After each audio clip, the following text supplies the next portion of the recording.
Hello, everyone. I want to welcome you to our Mental Health Matters virtual learning series today on technology and mental health. Thank you so much for joining us, and I'm so excited about the presentation today. I want to start by introducing myself.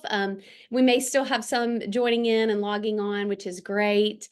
My name is Stephanie Allen, and I am the Mental Health Services Coordinator for Madison City Schools. I've fortunately been able to be in this role for 3 years now, and our Mental Health Matters initiative started about that time, about 3 years ago, with our Madison City PTA and community partners uh, out of a need to address areas of mental health by partnering schools, parents, and community together. And it's been so neat to see what we've been able to do and accomplish, including mental health fairs, in-person learning sessions, and also these webinars. And this is our second webinar that we've offered. Today's session is technology and mental health. We are recording today's session. I want to make you aware of that so that we can share the recorded video later on our Mental Health Matters virtual toolbox on our Mental Health Matters page, and I will share all that information with you following the session today. I most importantly want to introduce you to the people that you really need to know who are our presenters today. And I'm really excited to have with us. A big thank you to our partnership with the Enrichment Center that has had our school-based therapist and clinical director presenting our last session and this session today, and just making this happen, which has been just a great avenue to offer a learning series that is easily accessible for working parents or school professionals. This seminar is appropriate for anyone who has youth in their life. And technology is one of those things that really impacts us all. So today we're going to learn about how it can impact mental health. Let me introduce you to our presenters, Katie Holder and Dr. Brittany Blankenship. They both work with Madison City Schools through our partnership with the Enrichment Center. Miss Katie Holder is their clinical director and a school-based mental health therapist as well. And she's been with the Enrichment Center for several years. And Dr. Blankenship is serving as a mental health coach role in our system and providing education and small groups and other interventions to students to support mental health. So we're very fortunate to have them. They both bring knowledge and experience in what they're going to share with us today. So I'm excited to join in and learn from them as well.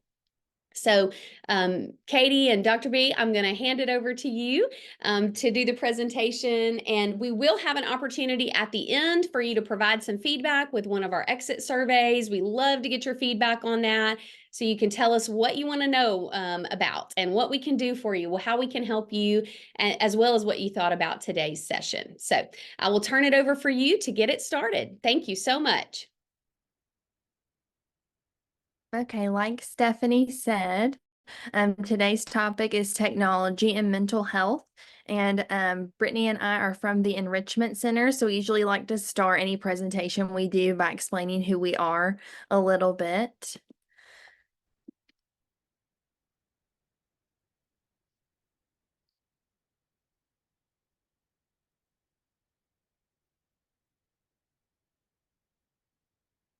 There we go. So the Enrichment Center, we are a nonprofit organization that provides professional school-based therapy services. We are in the schools where the kids are. They're able to see us during the school day. We pull them from class. Typically once a week, I would say is pretty standard, but we're able to see them however often they need. So sometimes we see them bi-weekly or monthly, but typically it's once a week. Our purpose is partnering with schools to meet the mental health needs of our community's children, and our mission is to passionately walk with students through seasons of mental health struggle and equip students with the tools, support, and confidence to create a brighter future. So we're very passionate about youth mental health specifically and all the ways that we can have early intervention and help them to succeed in all all areas of their life.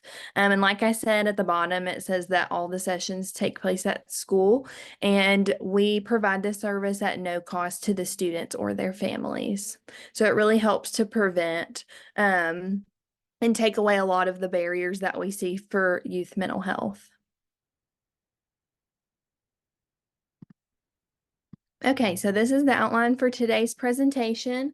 This is a very big topic, which is kind of how I feel about any topic that we cover in mental health, but technology and mental health is something we could spend a lot of time on each of these. But this is the overview. We're going to look at some of the latest statistics, benefits of using social media and technology, the risks, and then we're going to break that down into different areas. So we'll look at its effect in relationship with depression, anxiety, and self-esteem, cyberbullying, how it affects social skills, its effect on sleep, and then the exposure to inappropriate content. And then we'll end with tips and ways that parents can help, and some just general information on current apps or websites or things that you may or may not be aware of. So I'm going to pass it off to Dr. B at this point, and she'll be talking about this current statistics. Thank you, Katie. Good afternoon, everyone. I am Dr. Brittany, and it's such an honor to be here and sharing with you all today. I hope that everybody can hear me. So I'm going to get into some of the stats regarding social media, technology, and our youth. So 96% of teens report using internet daily. Like this, we all know the internet is technology and things that we're using now, but 96% of teens report this outside of school. 46% of teens are reporting using internet, specifically by means of social media, almost constantly. That is more than frequently. This is almost constantly that 46% of teens are reporting some use of social media platforms. And those platforms, the top platforms that teens are using are YouTube, TikTok, Instagram, and Snapchat. Things such as Facebook, which was something that was big and popular when I was a teen, has plummeted. So the use of Facebook and those sorts of things are not highly used by our teens. 1 in 3 children have experienced cyberbullying.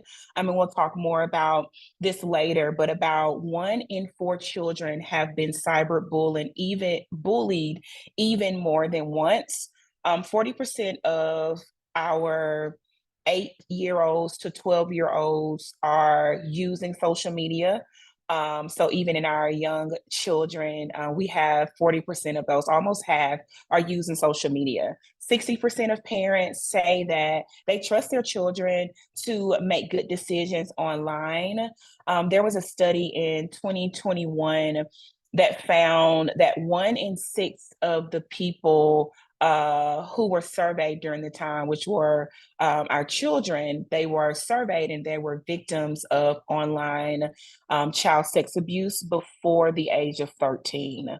And so we'll talk more about that as we move along in the presentation.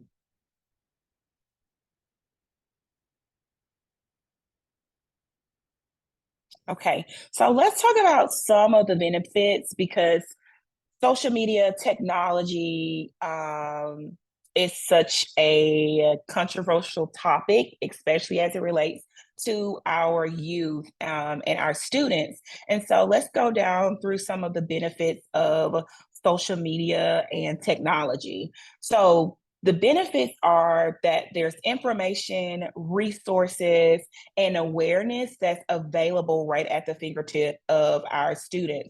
And that's from the standpoint of career opportunities for our high schoolers, and as well as like some medical and mental health information, community engagement, certain fundraisers, festivals, community events, even for adults, right? This is in general, just those benefits that having technology and social media right at our fingertip creates for us.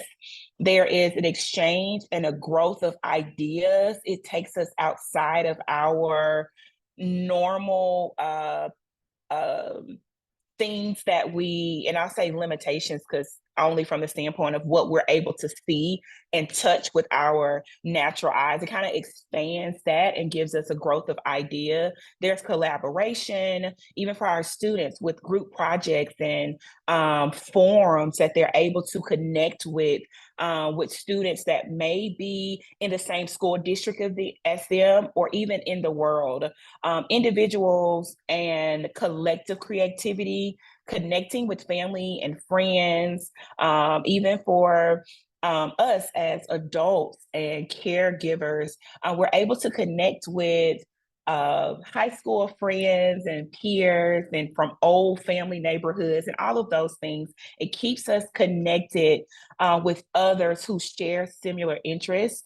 There was a survey that was given to parents and teens as they're giving us their feedback on technology and the benefits. And it is beneficial and it helps to allow teens to even feel more engaged and accepted. And so there are some benefits as it pertains to technology as a whole, especially for our youth. Now, let's talk through some of those risks, and you will notice that some of the benefits or the pros to technology and social media are also in the category of risk and some of the cons surrounding social media. So some of the concerns regarding social media for our youth involves and includes a variety of things. Some of those things would be the amount of time that an adolescent spends on these platforms, the type of content that they're consuming or that they're exposed to, and the degree to which their online interactions are disrupting their daily activities that are essential to their growth and their health, such as sleep and exercise and things of that nature. And so before jumping into that, I wanted to kind of give that caveat because as I mentioned, some of the pros are also some of the cons. And so there is that exposure and easy access to extreme and inappropriate and sometimes even harmful content for youth. There is the increase of negative mental health outcomes, specifically depression and anxiety, low self-esteem, body image issues, cyberbullying, harassment, even some of the social skills, loneliness, developmental delays. We'll talk through in the next couple of slides, but even those things that cause interference and disruptions in the health of our youth, such as sleep, exercising, and during this time as we engage with our youth and as they're growing and developing, it's important that we realize that the brain is in such a highly sensitive space between the ages of 10 and 19. You kind of have that development of the frontal lobe and all of those things. And so youth are navigating through their identity, they're navigating through their self-worth and forming as an individual. And so the frequency of social media and technology can cause some changes within that development of their brain. There's research that talks about the potential of technology and social media affecting some of the functions such as emotional learning and behavior, as well as impulse control and emotional regulation. So there's a huge risk, I'll say, that we just kind of have to be mindful as we're navigating through differentiating what's real reality versus what's fantasy and the things that we see on social media. We'll also get into a little bit about addiction as it pertains to technology and social media for our youth. So how does this impact their mental health? Before diving into that, let's kind of step back from technology and look at youth mental health as a whole. 1 in 5 youth in the United States will experience a mental health disorder. Now, there's a difference between the term of mental health versus having a mental illness or a mental health disorder. And so this is saying that 1 in 5 youth will experience a mental illness such as anxiety disorder, depression, or any of our mood disorders or personality disorders. Half of all mental health disorders begin by age 14, and 3/4 begin by age 24. 50% of our parents are caregivers or unaware when their child may be experiencing some suicidal ideations. Okay, and all of those things are important because, as I mentioned, there are some key risk factors to technology and our youth. There are vulnerable phases. They're in such a vulnerable phase of development. So the prefrontal cortex and other areas of the brain are still in development. And so there could be an experience of there is an experience of major hormonal changes, as well as teens and our children and adolescents are learning who they are, so they can be easily influenced at this stage. There is a greater risk for girls versus boys. While our teen, in the research that we were doing with this presentation, in our teens, especially the boys, they can kind of see that they express themselves in physically. So whether it's aggression, acting out, there's usually a physical behavior that's associated with our boys versus our females. There, it's typically relational. There's typically a lot of things that are happening internally for our females that involve them relationally that could result in this greater risk for girls versus boys. Some of the things that also include this risk, a greater risk for those who are already struggling with their mental health. So if there's already some mental illness or just some mental health conditions that are in that our youth are experiencing, there could be a greater risk with technology. Unlimited access or little to no supervision is also risky for our youth as it pertains to technology. There's also students are also prone to oversharing, not really knowing boundaries, like what's real versus what is a fantasy world, because everything to them is magnified. Everything to them is in their world, they view it as being real and being a definite thing, because again, they're still developing in their brain processes. So a lot of times for our students, they are experiencing, to them, real life stuff, even if it is happening on social media. And so there is a proneness to oversharing. There is a proneness that they could have difficulties realizing what's safe versus unsafe, even realizing who's a friend versus who's somebody that they share common interests with. And so those are some of the key risk factors of technology and social media with our youth.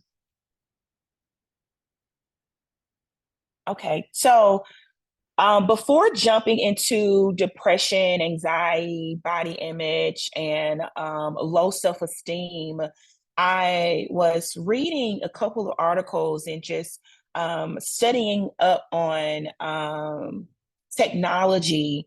And a lot of the things, even as I mentioned earlier, a lot of the things that we see in technology for our youth is kind of on an addictive nature. There is an addictive nature of social media for our youth that is comparable to what addictions look like for adults. Some studies have shown that social media apps and websites have the same effect on the brain as playing a slot machine and gambling.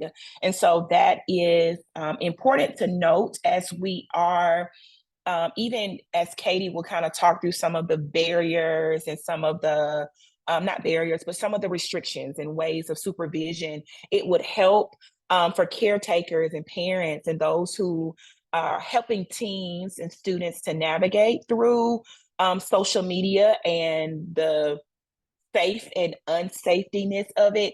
It's important to kind of note that some of these natures, some of these things are addictive. The things that's happening in their brain as it pertains to social media is similar to what it's like for adults who struggle with addictions. And so since we don't have the context of kind of, since we don't know the content that you'll see for teens that's opening up the app, the spontaneity of them opening up the app and seeing and exposing themselves to whatever will pop up on their timeline, it causes the same sense of reward or the same feeling that comes with other pleasurable activities. So I like to give that disclaimer as we're navigating through some of these risk factors.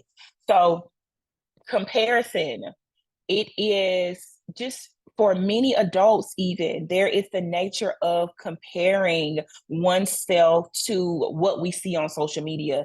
In particular, it is creates a sense of sometimes jealousy or envious of what other people's lives are and what they, of course, we know that they give us the highlight reels of their lives. As adults, we may know that, but for our youth, they may not know or be able to differentiate what is the highlight of a person's life versus what's their reality, like versus what they're showing. We don't have the full scope of that. And so for teens and our youth, it could be, it could contribute to some behaviors such as constantly checking, constantly looking for assurance, constantly looking for validation and fitting in from a social media standpoint. There is this fear of missing out. There's this FOMO, the dread of missing out. Teens are able to see what parties are going on and that they may not be invited to. There's some sleepovers and social events that they may not be able to attend, whether it's due to curfew or just some boundaries that parents and caregivers have set in place for how you all run your home, how parents, I'm not a parent yet, but I do know that for some parents, even when I grew up, there was things that I could not do that some of my friends got to do. And that's how parents set their boundaries. And so some students, they are missing out on some of those things, whether it's due to families being out of town or them having other events that's going on, or just having a boundary that's established for your household.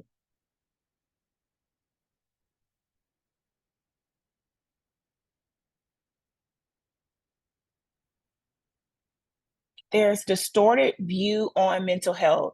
As I mentioned, the benefit being that students can connect with, they can connect with all sorts of people who share their same interests, also who may share their same mental health conditions. And so because the internet is a great place to spread that awareness and to find resources and to learn about mental health, there could be a lot of misinformation and the use of inappropriate, distorted views that people who are already struggling, maybe their peers who are struggling with mental health, may give off wrong information or may share because there's a lack of boundaries that's there. And so it could cause a sense of greater stress, anxiety, or even feelings of hopelessness when information is misused or mishandled. Cyberbullying is another risk factor. And so cyberbullying doesn't just stop. The thing about bullying is that bullying doesn't just stop when the students leave from school. It's now 24/7 accessible.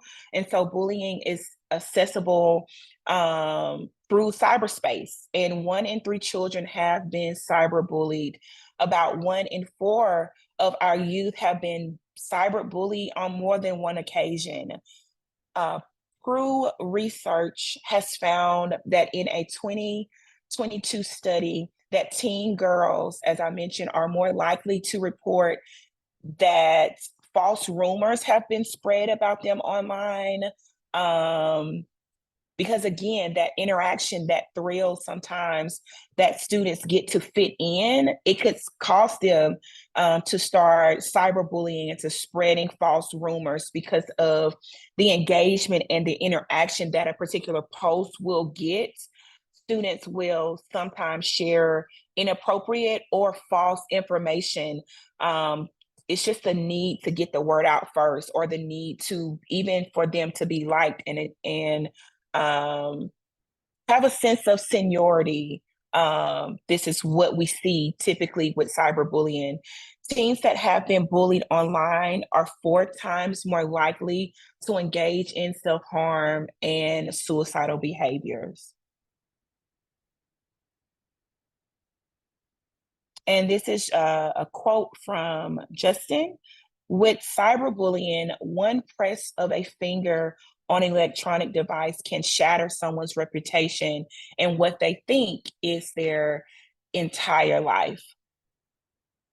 And so cyberbullying is a huge risk, a huge risk. Okay, let's talk. Last thing I'll share are some of the social skills. There are some of the idea of technology and social media could be useful for existing relationships. And so there's some developmental delays when it comes to relationships that are made and exist online. Even as I have one-on-one sessions, I have had one-on-one sessions with high schoolers who were dealing with social anxiety. I remember having conversations with some of the students, and they shared how they would make connections online with students who literally sit in the same class as them, and they would have a hard time translating the relationships that they were fostering online with their peers who were in the same classrooms as them and shared certain interests with them for them to be able to connect online. They just had a hard time translating that relationship in person and building the authentic, genuine connection in person. And so some of the things that we work on are taking that online experience and how do we develop that socially, because there is a delay there. The inability to understand body language and body cues, tone of voice, and intentions, those are all important skills that our teens and our youth would we would hope they would develop, because the avoidance of that could cause some extreme delays with coping skills, healthy coping skills. So it's important that we encourage our students to foster those relationships from in person, as we're in person. This helps to develop problem-solving skills as well as conflict resolution. video games and social media and technology as a whole, as I mentioned, can be addictive, and so they can be locked into one world. And we want them to develop healthy coping skills such as problem solving and conflict resolution by being able to develop some of those skills in person. Okay, so now we're going to look at the last section of the risks part that we've been looking at in the presentation, and that focuses on exposure to inappropriate content. So like Brittany's been talking about, lots of different ways that social media use as a whole can contribute to mental health issues and make those developing brains have a harder time navigating their own thoughts and feelings because they're taking all this information in. I'm very passionate about the topic of this inappropriate content. I know it's something that I've worked with a lot with kids and their families, and I think it's important to note that many times this is not something that kids are seeking out. It's just the nature of what can be on the internet. So the first thing we'll look at is reality versus fantasy. This applies to all youth and in ways even can with adults. I know I gave examples of if you have a very vivid dream at night and you wake up, you might have experienced that where you feel real feelings of anger towards someone or frustration, or maybe you have to check your phone several times and make sure you didn't run late for work. And a lot of times, I don't think we realize how we can get very engrossed into activities and movies and shows and experiences as adults, but children, quite literally, their brains with their big, beautiful imaginations can actually struggle with being able to define the difference. I had a student the other day in session, we were playing Simon Says, and she told me Simon Says touch the light, and it was like a 9-foot ceiling. In her mind, I can just jump up there and touch the light. She wasn't trying to be silly. She just thought I could do that. So especially when we're looking at elementary age students, the video games, the movies, the shows that they're watching, it's very important to see that they can get very immersed and they can struggle with identifying reality versus fantasy. So if they are watching video games or movies or shows that are very mature, that are scary to them, upsetting, then to them it can feel like a real life danger and something that could literally happen to them or could be hiding in their closet, like we talk about their fear of monsters. So it's very important to look at the content that they're exposing themselves to. We're going to look at behavior changes with that, and have several articles that I've mentioned down below, but depending on the material that they're taking in, it can influence their behaviors. So some things to look for with younger kids, and it's really even before the internet, just if you're using TV, there's times where kids can get afraid of something that they see, and we can't always predict what that will be. But if you notice that a child is doing things like hiding, or they jump more easily, or they have more aggressive language or thoughts, maybe they're not acting out aggressively, but they're saying things that are very aggressive or violent in nature, it could be because of the content that they're taking in. I know a lot of times, and I work with the elementary kids primarily, but we might have parents who are really concerned about maybe their child saying things that are more violent in nature. And the first thing we're going to look at is what are they taking in? Because it might not be that it's something, this deep issue that we're really worried about of something mentally going on. It might just be they're being exposed to a lot of things that they don't know how to navigate, and so it's just spilling out into their behaviors. But like it says at the bottom, I think the key thing to take away about their ability to be exposed to inappropriate content is that it can increase overall feelings of anxiety in children and in teens. It can make them feel unsafe just moving about their normal life. They can become more hypervigilant, and it can impair their sleep. Maybe they're more fearful of falling asleep, or they have nightmares and wake up.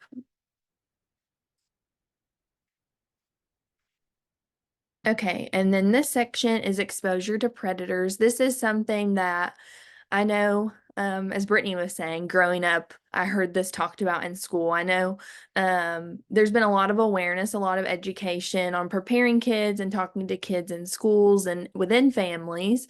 It's definitely not an issue that has gone away or decreased over the years in a lot of ways. A 2021 study found, which Brittany mentioned earlier, that 1 in 6 people of the people surveyed were victims of online child sexual abuse before the age of 18. So this study was done with young adults, and it was looking back at their childhood in the recent 10 or plus years. And the forms of abuse ranged from being harassed or being groomed, being approached by people online. So it ranged lots of different forms of abuse, but 1 in 6 of them said they had experienced that. And this is happening on lots of different platforms. Social media might be one you think of first, since it is communication based in nature. It's easier to talk through messengers and different things. So Instagram, TikTok, and Snapchat are ones I wanted to highlight. Instagram in particular has a ton of fake accounts, a lot of accounts that look like people, valid people you may know, or they can just be pretty obviously fake accounts that someone's hiding behind. Video games, especially if a child is playing online with other people, then it's possible for them to get contacted in that way. I know one that I kept seeing a lot in researching this, or from my own experiences, Roblox and Fortnite are common ones that kids are playing now that different predators have been using to contact kids. Different messaging apps and just plain texting. Say texting is less likely. It's commonly used after they've been introduced to someone through a different form. And then YouTube through comments. There's community tabs on YouTube where you can chat with people. So there's different ways that they can be approached.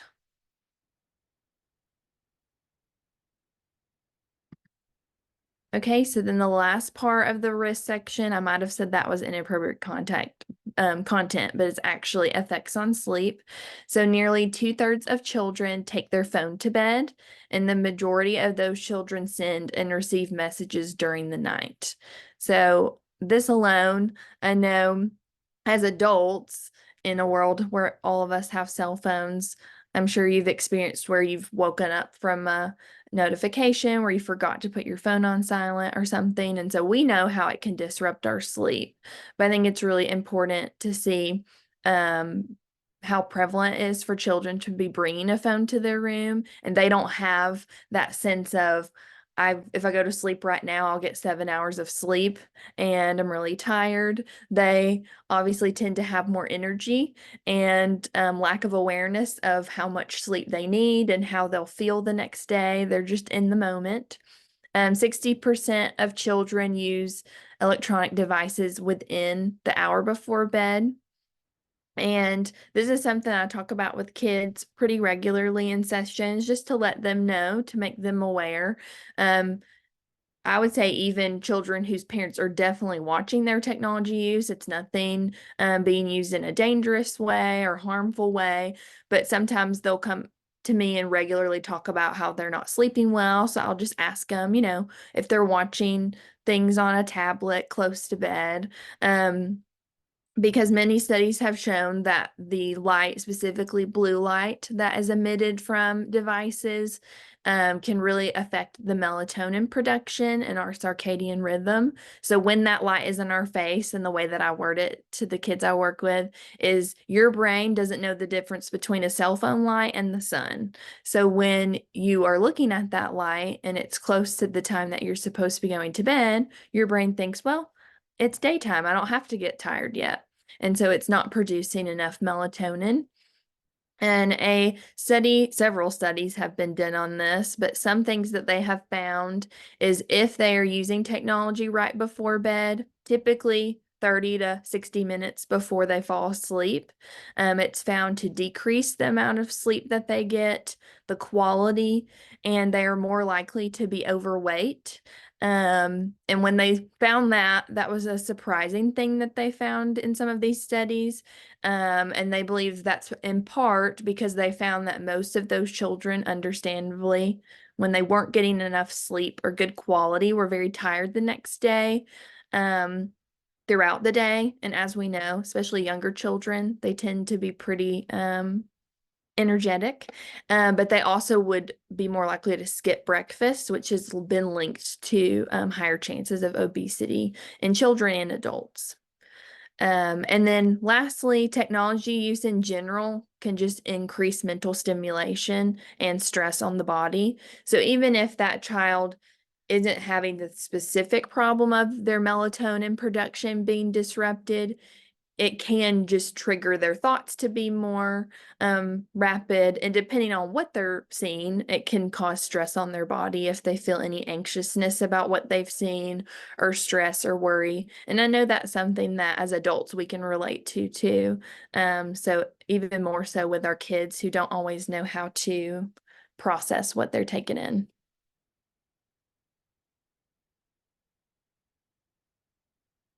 Okay, so here are some highlighted practical tips I'm going to go through really quick. So number one I put is research, research, research. So that if maybe the number one thing to take away from this presentation is just to look into what kids are using and which ones they're specifically involved in and what that involves. And I would also say when Brittany was talking, it made me think too, talking to your kids about the nature of how it can be addictive, just like we do with lots of other things, even just candy. We talk about how having a few pieces of candy at once and not eating it all at one time is probably a better idea. And the same with technology, how it's not innately this terrible thing. And there are a lot of great ways we can use it, but using it in a way that's helpful for them. Encouraging in-person activities. So technology shouldn't be our primary extracurricular activity or form of entertainment, but having things that we do, that we're learning, that we're working towards, because those are the things that actually build self-esteem. If a child has to work for something, if an adult or a teen has to work for something, it's where we really build that self-esteem. Setting boundaries. So this is a topic where you're probably going to get a lot of pushback at first, because like Brittany was saying, most kids are doing using technology and playing video games and lots of things. So sometimes when we put boundaries, as with anything else, our kids might push back on saying what their friends do or what they're able to do. But children and teens, they need boundaries, and overall they want them, even if they don't realize it, because it helps them to feel safe. They know where they can see eventually where their parents and the people taking care of them are watching out for them, and it's not to take away fun or to make them feel left out. Consider creating technology-free spaces and times in your home. So maybe whenever y'all eat together is a time we're all going to put our phones away, including the parents. Or at bedtime, everyone leaves their phone in a spot, or maybe with teens, if they've shown more ability to be responsible, talking about how, if they bring their phone to bed, it should be put on silent or sleep mode. It's only there for an alarm. So it's very dependent on the child and your relationship with them and their ability to be responsible. And then model what you see. So if you as a parent are on your phone pretty constantly, like we talked about, a lot of teenagers say that they are, then it's going to be hard, to talk to your child about their use of technology and limiting it as well. And then using parental controls and checking on their technology use.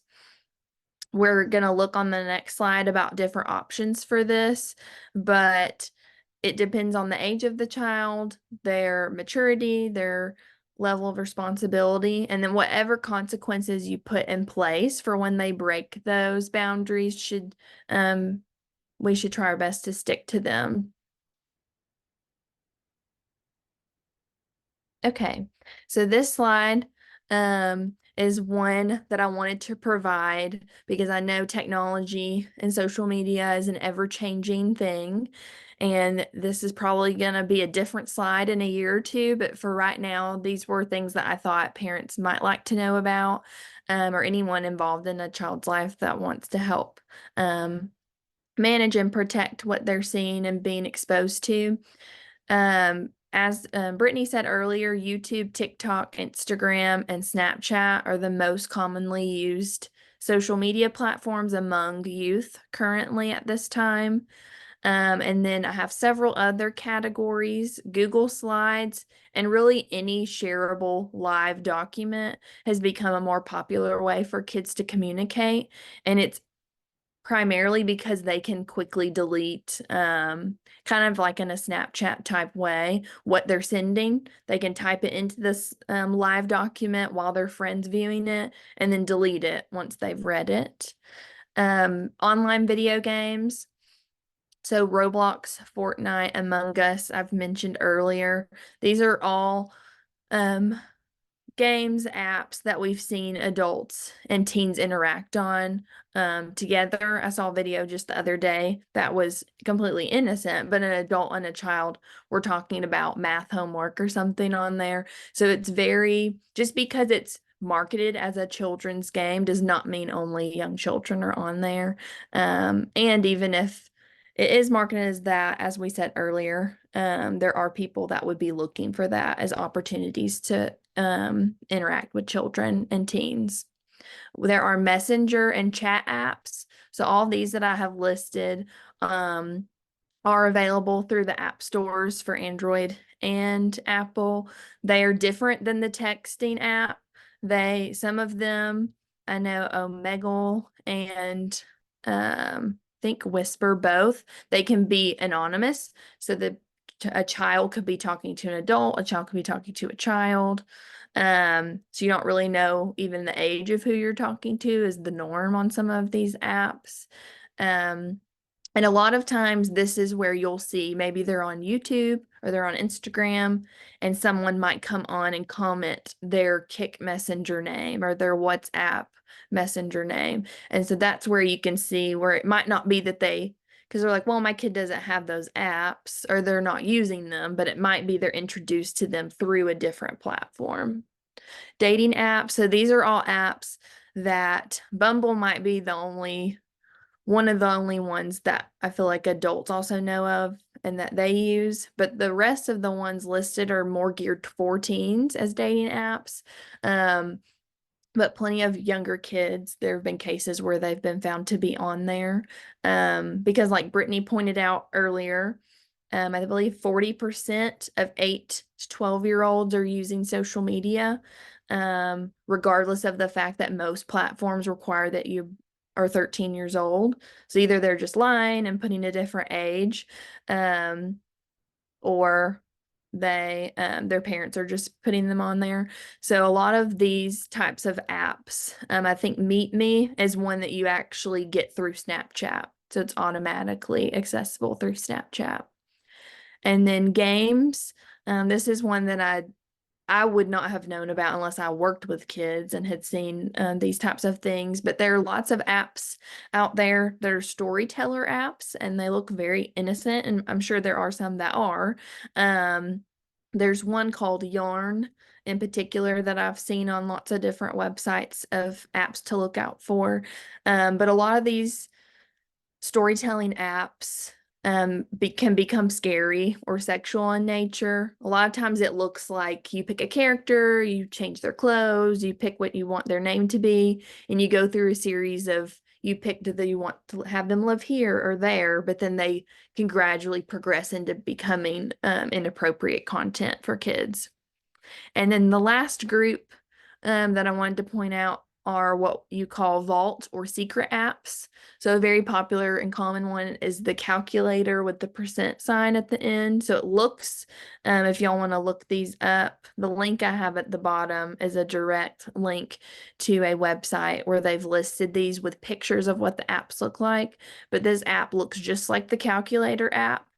but actually is used to store files, videos, and even browser histories in there. So these are apps that kids can use if they want to intentionally hide content on their device. And then, as Brittany mentioned, here are some thoughts on parental controls. Initially, I would just say I would encourage you to block websites. All major operating systems have this ability where you can block specific ones or even filter certain content.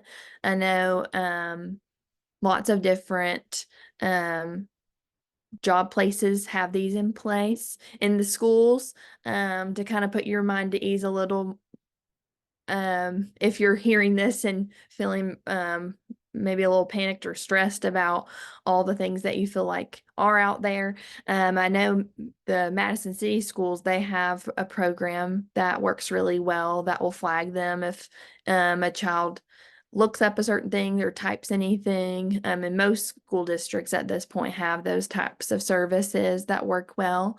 But there's similar ones that you can get for your home. I've listed some. Bark is one that's very common, Net Nanny, Aura, Teen Safe. So lots of different services that range in pricing that you can use that will alert you if your child looks up something, or even if they are exposed to something because they're not looking for it. They're just watching YouTube Kids and something pops up and they accidentally click on it. Then it can help alert you. And then streaming services. There are different filter services like VidAngel and ClearPlay that are compatible with some streaming services. A disclaimer here that I really want to make is that just because a streaming service is geared towards kids, I know Disney Plus is one, we associate with children and youth content, does not mean that it is necessarily child appropriate. There's definitely content, mature content on all streaming services. So that's something just to not take for granted, is just because it's marketed for kids doesn't mean it's necessarily appropriate for them. Okay. So like I said, I feel like that's a lot of scary information, or can be anxiety inducing for a lot of parents. So I want to remind everyone that it's not all bad, and there are ways to navigate it in ways that are safe and are healthy and can be fun and not scary. Something that I like to look at with internet and technology use, if maybe your mind's like, well, my kid doesn't look for these things, or they aren't interested in these things. But I think the best reminder when looking at that is you may fully trust your child, like that survey said that 60% do. And I think that's great, and doesn't mean, and I don't want it to sound like we're saying your child's hiding behind your back, and we know that for all of them. But I think it's a great reminder to know that just because you trust your child, it's the other people that might be out there, or the other things that might be out there that could harm them or impact their mental health, and not your child themselves. Similar to driving, my dad said when I was learning to drive that he trusted me. It was the other drivers he didn't trust. And so I think that's a great way to look at internet use, is you trust your child, but there's a lot of people out there that you can't even see. And we just want to protect them. But here's some ways that we can use them in a positive way. We can spend time. It can be a way that we spend time together and connect. We can watch movies and play games together. I know, especially with teenagers, a great way to build those relationships with them and rapport with them is to get interested in their music and their interests, which a lot of times will involve technology. So it's a way where you can keep in touch with what they're doing, but in a genuine way of where you're also interested in taking part in it. You can talk about history with them, look up events from your life, dig into family genealogy, and then learn about other places and cultures together. So to wrap it all up, parents, what can we do? These are the main things we can focus on.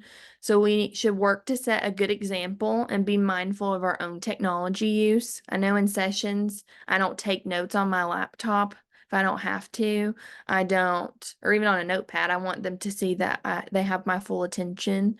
So making sure we make eye contact. Talk to your children and teens about the risks and how to limit them. So this is a fact of life that the internet technology is a part of our everyday a lot of times. And so really having open and honest conversations about, in an appropriate for their age way of how they should, what to look for, what to run away from, use parental controls and be aware of their internet use, set healthy boundaries at home, encourage time with friends, peers in person, and encourage participation in activities that they are interested in to build self-esteem, and see it as a tool, not a primary way for them to make or maintain friendships. And if it is so distressing to them to not have this, that's a good sign that they need more in-person interaction and relationships, because this should just be a tool and something we use to add to our life and not be the main focus. But thank you all so much for attending this today. We have, I know Stephanie started the presentation. They have a survey for Madison City's Mental Health Matters, where they would love to have y'all's feedback. If you have any questions, you can put them here as well. Yes, thank you, Katie and Dr. Brittany. We just appreciate the information. I learned a lot today as a parent and a mental health professional. This was great, great information. I appreciate how you gave us a lot, but also gave tools of what we can do as parents, how we can help. Yes, there is a lot out there, and it can be a little scary and bring anxiety of thinking, how do we handle all of this? But I also loved thinking about when you guys were talking about how we can also, there are risk factors, but we can also mitigate those risk factors as parents by putting boundaries in place and by having communication with our kids and our teenagers about technology. And we have a lot of resources at our fingertips. So we appreciate you sharing those with us today. And you could even use the session today as a way to talk to your kid, your teen at home, and say, hey, I learned a lot of information, and tell me what you like about the technology that you have, and what apps do you like, and be curious. I love that. So this is a great way that we can do that as well. Yes, to wrap it up, we would love to have your feedback. If you have a device that you can scan this QR code with, it will take you to an exit survey. It allows you to give us feedback as the Mental Health Matters team here in Madison City on what we can do to help support you as a parent or a community member or as an educator. And give us feedback on this session today. If you found it helpful, what you learned out of it, or if you'd like to see something different in the future. We are here for you. We're here to support you. If you can't access this exit survey by the QR code, I'm going to follow up our session today with an email for all who are registered for our event. I will send you a copy of the video and hopefully the slides, and those will also be posted on our Mental Health Matters page. You can find it through going to the Madison City Schools homepage, and then the Parents and Students tab, land on the Mental Health Matters page. You can find those resources there, as well as any information about upcoming opportunities or learning experiences that we have. But I'll follow up an email, and I will also send you a link to the exit survey. So if the QR code is not working for you, then you can also do it that way as well. So once again, we thank you so much for being here. Thank you for your time and your feedback. Please reach out. My email address is also on the bottom of the exit survey. If you ever have any questions or have any needs that you would like me to help with, I'm happy to do that. So feel free to reach out. Thank you again, Katie and Dr. Blankenship. We thank you, the Enrichment Center, for sponsoring this session today, and for all who have attended.